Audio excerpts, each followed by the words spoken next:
Hello, everybody. Welcome back to a brand new episode of the DE podcast. I'm here with Akemrich as always. And today we're bringing back another episode full of some pack stuff. And I think, Akemrich, we can get right into it.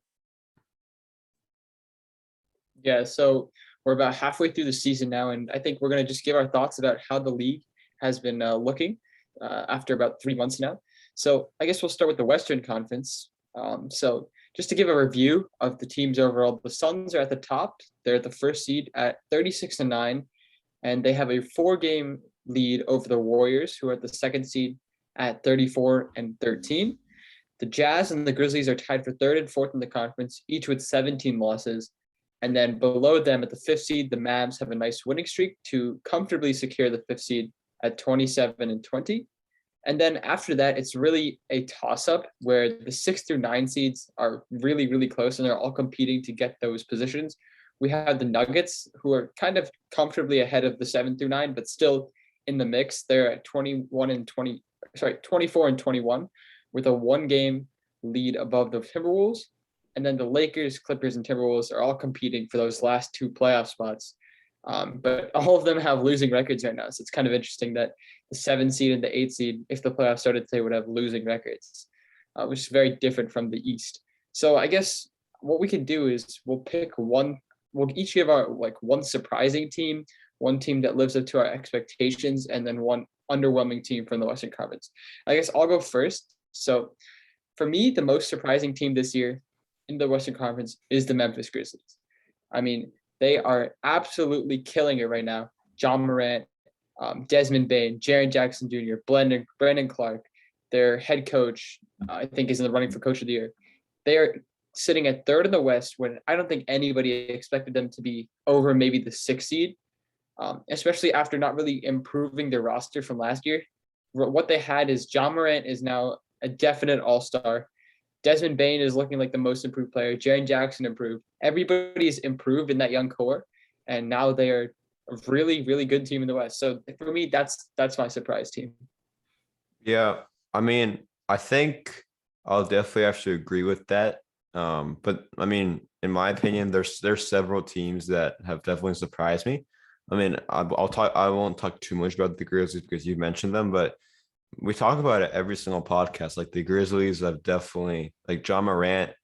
I saw a clip from Draymond Green on his podcast. He said that people were saying, he should be in the most improved player conversation, but now he's saying no, that he should be in the MVP conversation.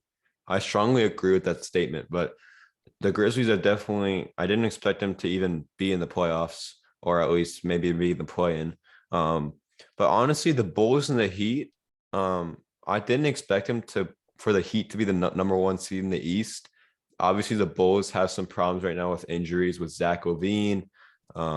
So they went down to third, but from first to third, it's just like, but going back to like the Grizzlies, I think I can talk about the East a little bit later, but John Morant, and then we've had some bench play or actually not bench play, but a starter in Desmond Bane, Jaren Jackson Jr. So they have a solid lineup with 1 star player who, obviously as of right now is a definite all-star and will be in the starting lineup. And then Steven Adams they acquired. But even me, I don't really know too much of their roster. So definitely these guys coming like that people don't know coming out getting like, I don't know, 15 points per game. So they have a solid team, and I think they can honestly beat anybody who comes to them. Yeah, we talk about it every time, but it's so weird how they went from literally, I think, under 500. I think they were 10-11. John Morant gets injured, so the season actually looks worse for them, but they end up somehow going on a win streak. John Morant comes back and they keep winning. Like it's kind of surprising. They just kind of are on I don't even know if it's a hot streak anymore. I think it's just they're just good now. Yeah. But You definitely can't like just like stick with the fact that they're good. I mean, you never know. They're going on a humongous winning streak now. They can go on a losing streak. And I mean, it's kind of similar to the I'm trying to think of a team, but I remember last year the Hornets. So the Hornets started off very well with LaMelo. They went up to third in the East, and it was about midway through the season. And then they went on a humongous losing streak and they got like the 9th or 10th seed and lost to the Pacers in the play-in tournament, which was unfortunate. But definitely the Grizzlies, um, the Nuggets, I mean, have been exceptional, but the Timberwolves actually, like them, I kind of think about it a lot. I mean, people are kind of surprised that they're 500. Maybe I think they're like a game over 500, but their lineup is like really good. They have Karl Anthony Towns, who is most hopefully an All-Star this year. Anthony Edwards, who was in the vote for an All-Star, obviously #1 pick in the draft. You have D'Angelo Russell, who's a solid player. You have Vanderbilt. You have just a solid team in general. And You I know, think what's a little bit weird? I feel like they should be better considering all the people that they like. Karl Anthony Towns, he was the #1 overall pick. Anthony Edwards, he was the #1 overall pick. D'Angelo Russell was like the number yeah, 3. but if you look at like all the picks in the last 20 years, a lot of them are busts. Like 2001 bust. Like I mean, the only ones that I can remember that are not just off the top of my head, Dwight Howard, he was not a bust. I mean, right now he's not that good, but he was obviously extremely good in 2008, 2009. LeBron, and then Markel Fultz. I mean, he's not like a bust, but I mean, I can see why people think he's a bust. He's not like people. He definitely didn't exceed people's expectations on him. Ben Simmons, I don't even know where he is right now. Is he in Philadelphia? Is he like in Dubai? Like I don't know where he is. But but then Anthony Edwards is a good #1 overall pick. I mean, so far Anthony this year, Davis, I guess, is pretty good too. yeah, and then so far this year, um, wait, how do I not remember who the #1 pick was this year? I don't think I remember either. Wait, Oh, who's Cade Cunningham. Cade Oh Cunningham. my God, yeah, Cade Cunningham, Jalen Green. Oh my God, okay, but it's kind of funny for me because just like going to the draft, like I don't know anybody who's in the draft, and then like 2 months later, it feels like I've known them forever. So, no, but I think in the last, especially maybe let's just say 5 years, the draft has definitely been great. Obviously, there's been so many picks that but it's all about like in the draft they just pick people in the moment. Like they can't tell that they're gonna be like an all-star in 3 years, like Donovan Mitchell, for example. So, Mhm. definitely. So I think we can move on to the East. I kind of already talked about the East a little bit, but it's time to look at the East. So just a little recap. So we have the Heat have taken the #1 seed after beating the Lakers. They are tied with the Nets and Bulls, or at least a game ahead of them. The Bucks, Cavs, and Sixers are all tied for the 4 to 6 spot, each with 19 losses. The Hornets are the 7th seed by a good margin at actually 26 and 21. 8 to 11 seeds are tossed up. Raptors, Knicks, Celtics, Wizards are all looking to grab those spots, and you don't understand how much stress I've had with that because I'm a Raptors fan. But no, definitely the Wizards were the 2 seed at one point in the season. But I mean, it's not like they're playing bad at all. They're at 500. The Raptors they have not fallen a little bit. Listen, I'll give a real. I'm not gonna do like something big, but the Raptors, I mean, they've had so many good games. They beat the Bucks. They almost beat the Heat, the full strength Heat. We had a disappointing game last night against the Blazers. We were down by 35 at one point, and then we came back to Jeez. even. We came back to even it with five at like 5 points apart with like a minute to go. But then obviously they went on like a 4-0 run and won by 9. Mhm. But still, like that game, like I remember Nick Nurse saying this, like even if you lose, you like it's in everything, basketball, I don't know, soccer, football, everything in life. You still have something to learn from it. The Raptors proved, even though it's a season game against the Portland Trailblazers who don't have Damian Lillard, like you can still prove your resilience. Like you are capable of coming back from large deficits, even though you didn't do it from 30 points. Like imagine if they did come back, that'd be huge. So, but Raptors, Knicks, Celtics, Wizards are definitely in a tight race right now. Celtics, I mean, you've had Jason Tatum score 51 a couple of nights ago. Jaylen Brown scored 50 about a week ago or 2 weeks ago. The Wizards are looking like a balanced team. The Knicks are looking like really good in some games, really bad in some games. Um, Inconsistent. yeah, but I mean, I kind of wanted to talk about this, and we didn't write this down, but the Raptors and the Hornets are both in a chase for Miles Turner. So, what are your thoughts on that? I wanted to ask. So for like the Okay. Raptor I think it for makes the more sense. yeah I think it makes more sense for the Hornets to get him. Like the Hornets to really want him because they have. I think is it Miles Plumlee or Mason Plumlee? Mason. Yeah. Mason. Okay, there's a lot of Plumlees. Okay, He's Mason so Plumlee. bad. He's so bad. Yeah, I mean they could definitely. I mean both on offense and defense. That's one position they definitely need to upgrade. And like Miles Turner is the perfect solution. He can shoot the three. He could rebound the ball well. He's a really good defender at the rim. Really good center. So I think the Hornets should definitely like look to get maybe trade Gordon Hayward, Mason Plumlee, and someone else to get Miles, or maybe like a first round pick or something. I don't know, to Yeah. get Miles Turner. For the Raptors, I feel like it makes less sense because they have both Chris Boucher and Precious Uchoa, who are like, they're not as good as him, but they kind of offer a lot of like Chris Boucher can shoot the three. He rebounds the ball pretty well and he can shot block decently. So like, I don't know if they need him as much as the Hornets do. Yeah, that's exactly what I was thinking about the Hornets, like a Gordon Hayward. Gordon Hayward did have a really impressive game like a week ago against the Sixers where he scored 30 something points. But I mean Mason Plumlee definitely should be in that trade in the first round pick. But I mean, I think LaMelo and Miles Bridges and Terry Rozier have so much chemistry that you cannot get. Like that's like their big three right now. Yeah. And then they have a solid bench, so maybe trading like a bench player or two who are decent, like maybe Jalen McDaniels or Ish Smith. But yeah, with the Raptors, even being a Raptors fan myself, I don't think we need him because Chris Boucher and Preston Achiuwa are still young, and Miles Turner is like, I mean, he's not old, but he's around the 30 years old age. So, I mean, I think that I don't know. I think the Hornets need it more. But Yeah. the Hornets are playing the Raptors tomorrow night. Raptors are gonna Winner of the embarrass. game gets Miles Turner. How about that? That'd be funny. No, but I have a $50 bet with my friend that the Raptors are gonna win. So, Ooh, I would not make that bet. I would never. I think the Hornets no, would hey, like. but they're gonna win, so we're chilling. But We'll the see. the Raptors are gonna win in Scotiabank Arena tomorrow night.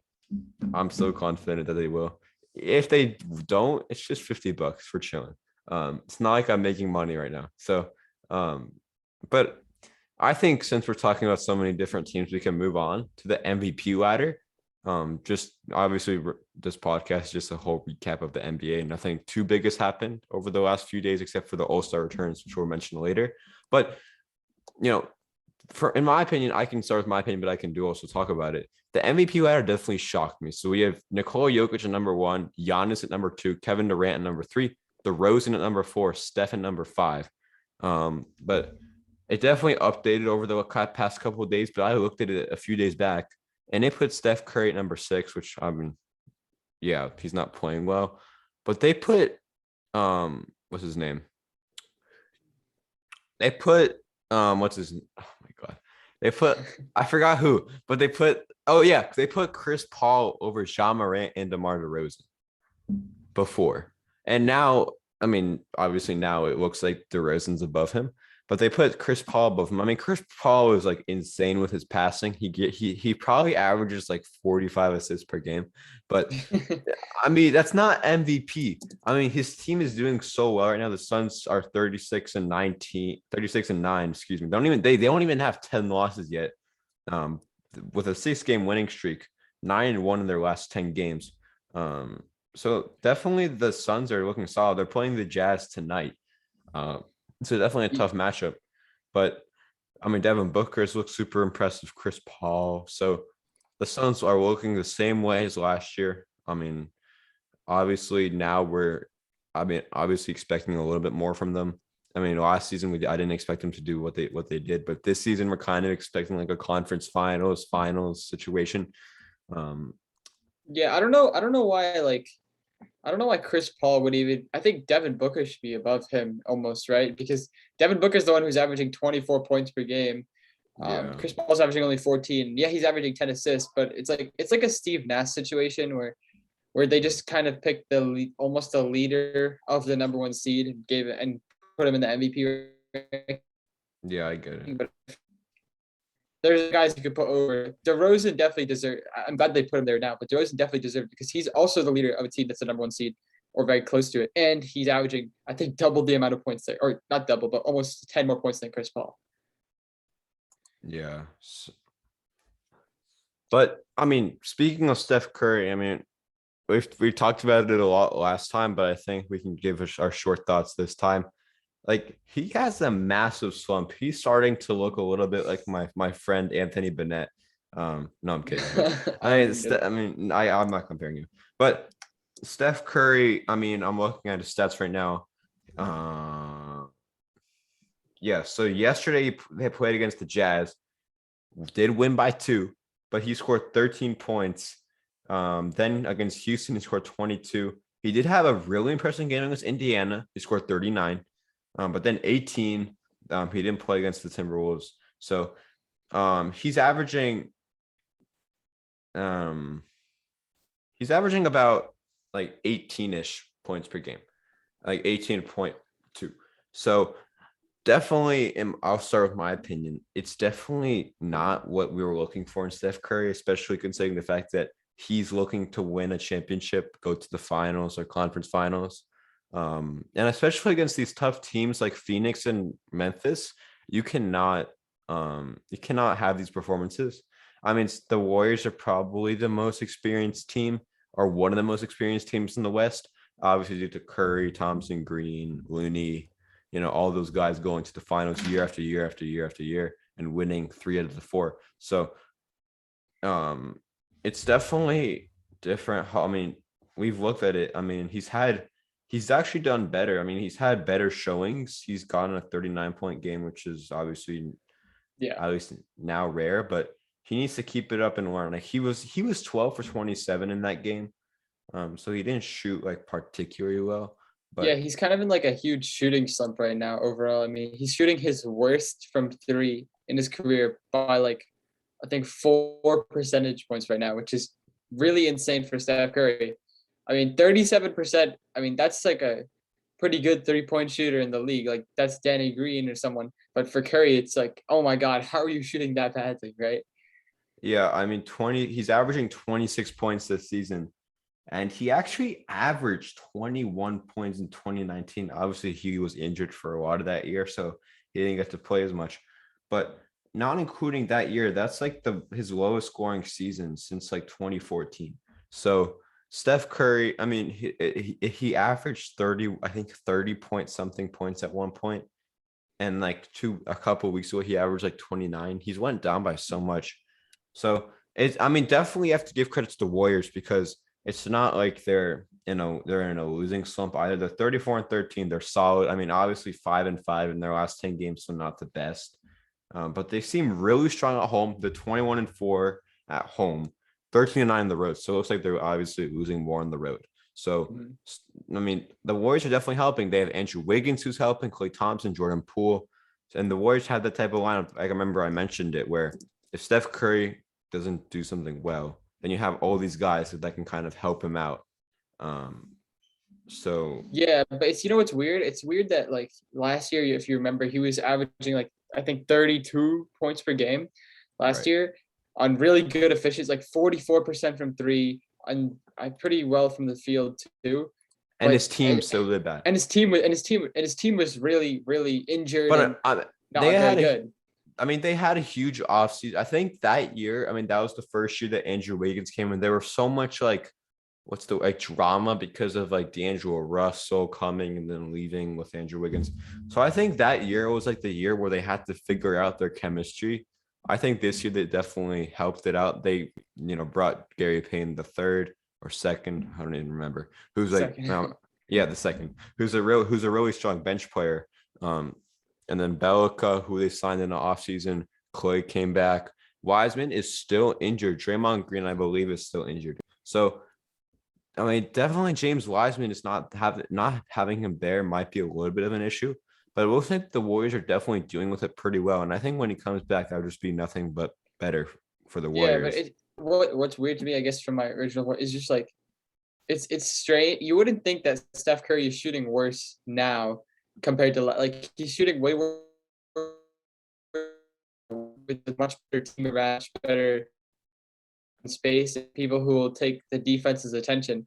But he's shooting significantly worse this year when I feel like there might be a little less pressure on. It's kind of it doesn't really make sense, right? Yeah, it doesn't really make too much sense. But I mean, was hopefully I mean, the Warriors aren't looking bad at all, actually. I mean, they're still decent, I guess, compared to the Grizzlies. They're still 3 games ahead of the Grizzlies. And also the Grizzlies are 32-17. So that's a good record, but they lost their most recent game. So I mean, I I guess my final question about like I guess this MVP, I mean, Steph specifically is, um, if do you think in the playoffs that the Warriors like do they need him to like be 28 points per game, 50% from the field, 40% shooting to win against these top teams, or can he have kind of a little slump and they'll still be okay? I mean, that's definitely hard. I think it kind of just depends on how the team does, but Steph Curry definitely cannot be scoring 13, 15 points. Yeah. He has to score at least over 20. And I'm sure Klay Thompson will develop because it's not even his 10th game back. And then Andrew Wiggins will obviously still be there. Maybe James Wiseman might come back. I'm not sure on his update, but I mean, definitely he needs to do over 20 points. But obviously, Mm. speaking of Steph Curry in his slump, he's still. I mean, we're gonna go over to the All-Star third returns.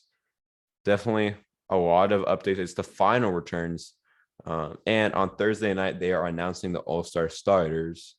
Um, so I think the I'll read off the East because I'm an East type of guy. And then you read off the West. So with the East, we do have Kevin Durant, 5.5 million votes, top in the East. It looks like he will be a captain. Then we have Giannis, Joel Embiid, Jason Tatum, Jimmy Butler, Jared Allen, Pascal Siakam, Bam Adebayo, Miles Bridges, and Marcus Aldridge. And then for the guards, we have DeMar DeRozan at top with 4.2 million votes almost. Trae Young, Zach LaVine, James Harden, LaMelo Ball, Kyrie Irving, Fred VanVleet, Derrick Rose, Darius Garland, and Jaylen Brown. So I think I'll start with my opinion on it.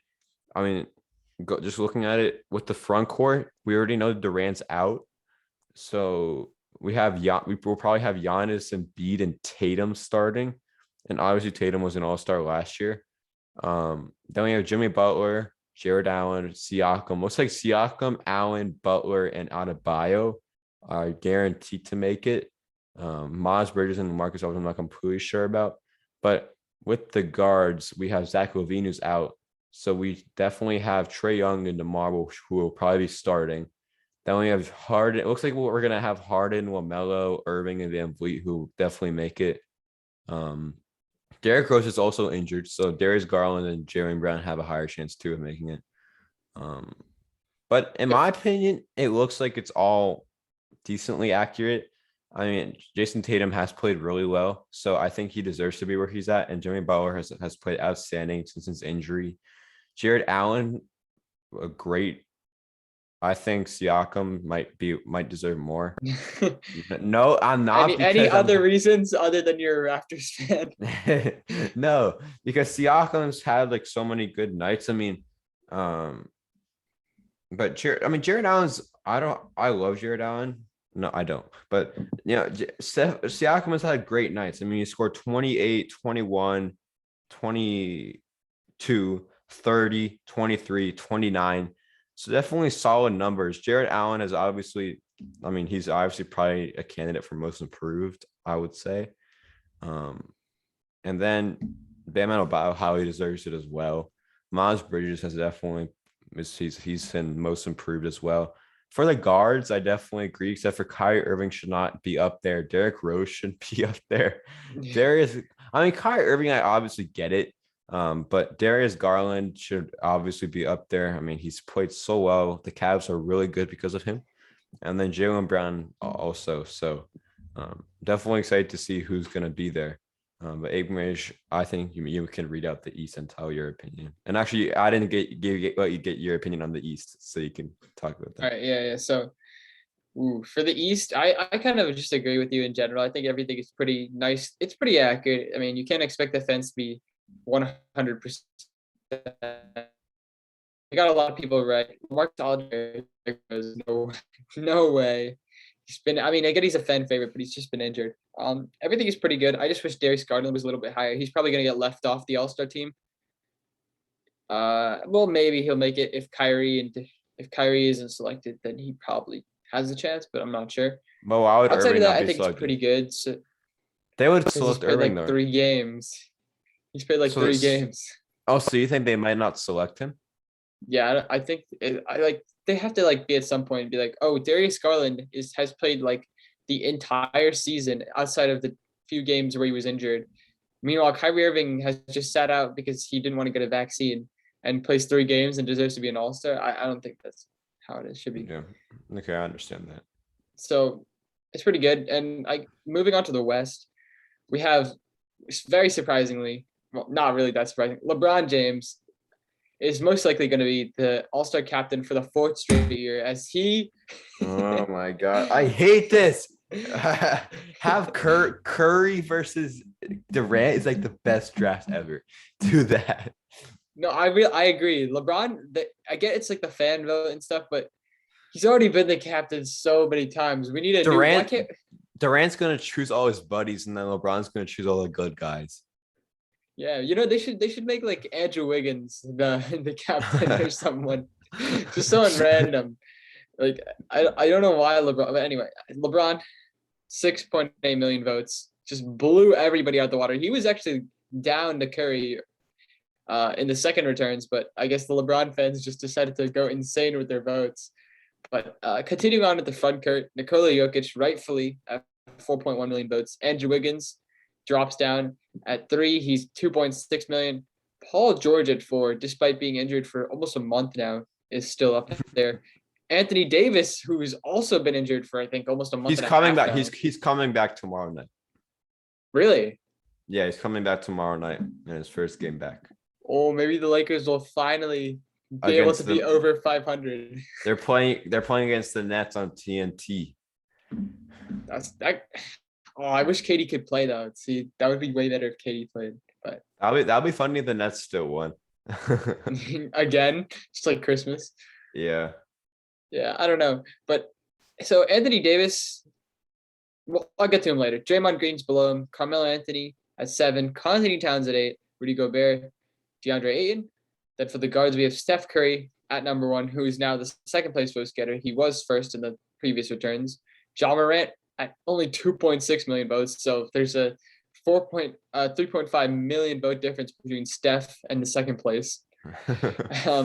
Luka at 3, rightful. Klay Thompson is going to get 4th.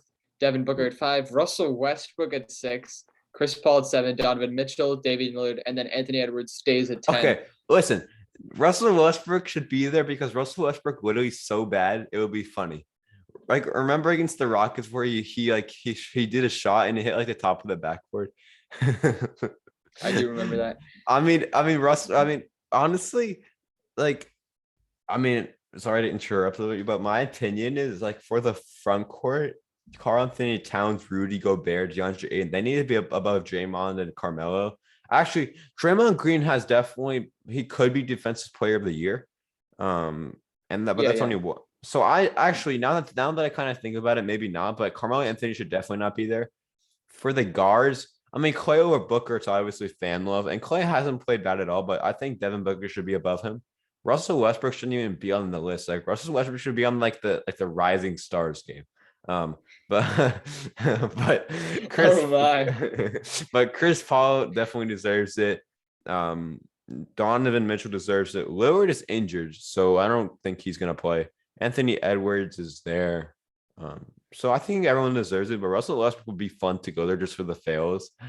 Oh my God. You can't be so mean to Russell Westbrook. Russell Westbrook could like secretly like play like insane on the All-Star game. Well, he did. Didn't he score like who scored 50 in the All-Star game? I just remember that one time it happened. That was Anthony Davis in 2017. Oh, well, I kind of agree. It's great. It's pretty fair, but I still think that injured people who are injured should not be eligible. Paul George, no way. Anthony Davis, no way. Who else? Maybe like Damian. Clay.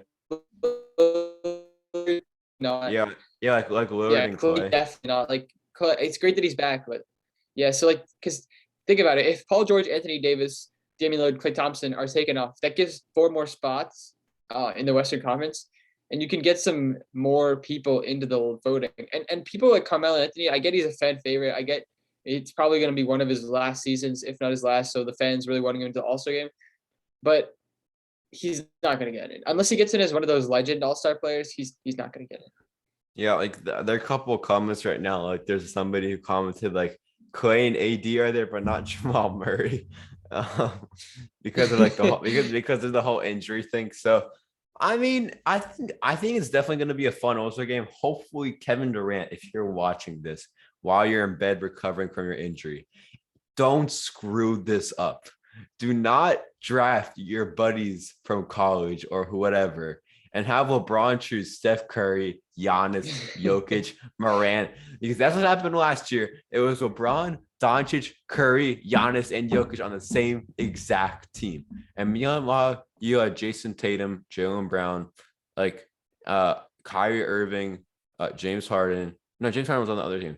And then so their team was trash. So you definitely cannot do that. I mean, it's going to be fun. That's all I know. I mean, I think no matter what, I mean, I think the All-Star game is better I think it's better when they actually try, because like the 2020 Yeah, All-Star yeah. game, because it's an actual game. I mean, obviously it's fun to see them doing all these trick shots and stuff, but honestly, I think it's more fun when they play but obviously, yeah, that's what I think about it. Yeah, I agree. Kevin Durant, please, please, please, please. If Kevin Durant gets the first pick, he better not draft anybody other than Steph Curry or For the Giannis, first pick, Fred VanVleet. No, I'm kidding. because because if Kevin Durant takes like who else probably is going to start? Andrew Wiggins might start. If Andrew Wiggins starts and Kevin Durant picks Andrew Wiggins, I think the whole stream is going to be so much more fun because you have Steph Curry. Now you have Ja Morant in there. You have Devin Booker. You have Westbrook, Chris Paul. You have LaMelo, who's like a trick shotter. You have Trey, DeMar, like James Harden. You have like Jimmy Butler. Jaron Allen might do a few dunks in there. Siakam. It's gonna be fun because there's so many guys that are just so entertaining in general. Yeah. yeah. But I mean, all we can ask for is just a good draft. We'll see what happens. I don't even know when they're going to be drafting. Probably next week, and hopefully LeBron James does not get another overpowered team, because I don't think he's lost every time that he's drafted. He's won. So LeBron. All we're saying is just if KD picks Andrew Wiggins, just pick like LaMelo Ball. That's all we're asking. Don't pick Steph Curry. Don't pick Luka. Just be fair. Even if you want to win, it's not gonna like ruin your legacy. yeah. So I mean, I think moving on from the All-Star break, which is kind of the halfway point of the season, we're going to talk about our end of the year predictions to wrap it up, which we're pretty far away. A lot of things can change, but let's say everybody's healthy. KD comes back, Draymond's back, Anthony Davis is healthy for the playoffs. Let's just pretend like everything is going good for everybody. Who is your championship pick? Raptors. No kidding. But if you're saying that, then probably Warriors, Suns. I mean, for each conference, I'll say 3 teams. Let's just do that. Mhm. Suns, Warriors, Grizzlies. I mean, that's just based on the standings, but still. And then for the East, I'm gonna do Nets, Bucks, and Bulls. I think the Bucks are definitely gonna come on the playoffs with Giannis and everything. The Bulls, I think, are obviously a young team, don't have much experience, but I think it'll be exciting for that. And then Brooklyn, obviously, with their powerhouse, hopefully. if they will have that, then they can all, but Phoenix definitely with last year and how they're playing. Golden State, if Steph Curry can stop playing like Anthony Bennett and start playing like Steph Curry. The Memphis Grizzlies, if John Moran can keep his all-star caliber season up and, everybody around him can to keep doing what they're doing, it's definitely going to be exciting. I think I can a West or Eastern Conference Finals between any of these teams would be really fun. But I think that's going to be a lot of really close series this year. I think it's going to be less sweeps. It's going to be a lot of close series because if the playoffs were to start right now, it would be like Miami versus Charlotte or Boston, which is already a good series. You have Chicago versus Philadelphia, Milwaukee versus Cleveland, and then like let's just say the West, you have Memphis versus Denver and Utah versus Dallas, and then like Phoenix versus the Lakers maybe, and then the Warriors like versus like I don't know the Timberwolves or something, or the Clippers. Like those are already super good series. It's gonna be really. It's gonna be so close. Like there are gonna be so many heartbreakers. I already know it. Yeah, for me, I kind of agree with you, but I don't think the Grizzlies are championship contenders. I think it's Suns, Warriors, and then on the other side, Bucks, Heat, Nets, and Bulls. I think all four of them are like, it's going to be so sad because two of them are not even going to make the conference finals, but all four of those teams are just so good right now. And I could really see where at the end of the season, where we're looking at the first through 4 seeds, and they could be separated by maybe just 1 or 2 games. I wouldn't be surprised if that happened because all of those teams are so good in caliber. They all have really good veterans. Jimmy Butler for the Heat, Kevin Durant, Kyrie Irving, James Harden for the Nets, DeMar DeRozan, and Nikola Vucevic. Zach LaVine is also great for the Bulls. And then for the Bucks, obviously Giannis, who just won the final MVP, Chris Middleton, Drew Holiday. So all those teams are really, really strong in star power, and they all have great role players, and they're all really built for success. So I would really like to see I would like to see the Bulls play the Nets, and I would like to see the Bucks destroy the Heat. Huh. I want to see the Raptors make the playoffs. I'm so anxious. Like I want to see them make it. Yeah, but if they make it, it's gonna be like the Raptors play the Nets, and that's gonna be so painful. So that's easy. Easy. We swept them in 2020. Why can't we do it now? No, I'm kidding. I'm kidding. Yeah, Pascal Siakam's gonna lock up Kevin Durant. Oh yeah, you saw 2019. No, I'm kidding. Durant didn't play. Fred VanVleet is gonna destroy Kyrie Irving. Bro, VanVleet's gonna destroy that guy. No, but I mean, I think guys, that's gonna conclude the podcast. I mean, definitely a shorter podcast. Actually, not too short, but definitely a good, definitely a good recap of the season. We'll definitely be bringing you guys a podcast, another one in the next week. If you're listening on Spotify, make sure to download and follow us on YouTube. Like the video, subscribe. Definitely posting a lot more on YouTube. Instagram, make sure to go like and follow us, like our shorts and everything. We're posting plenty of stuff on there. And with that being said, everybody, me and Acre will see you guys next time.